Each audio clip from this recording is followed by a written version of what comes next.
Yun, good evening sa inyo, vlog si Jonas. So, sa video na to mga ate, mga kuya, nakikita nyo naman sa background ko, di ba, na kahit na priority ang booking, pwede pa rin kami mag-double book.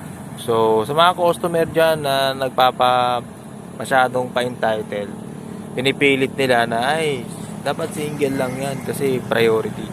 No, si Lalamove na po ang nagsabi. Malinaw na malinaw po sa background ko na pwede po kami mag-double book kahit priority ang booking nyo. So, konting pangunawa lang po mga ate, mga kuya. Napakaliit lang ng service charge ni Lalamove eh. So, wala naman kami kikitain pag ipa-priority namin kayo. So, yun lang. Kung sinabi po naman po ni rider na magpapa-double book siya, ano yun na lang po, payagan nyo na lang. Kasi kailangan din namin kumita. Hindi naman po tubig ang gasolina namin. So, yun lang. Sana may natutunan kayo sa video na ito. So, like me, subscribe me,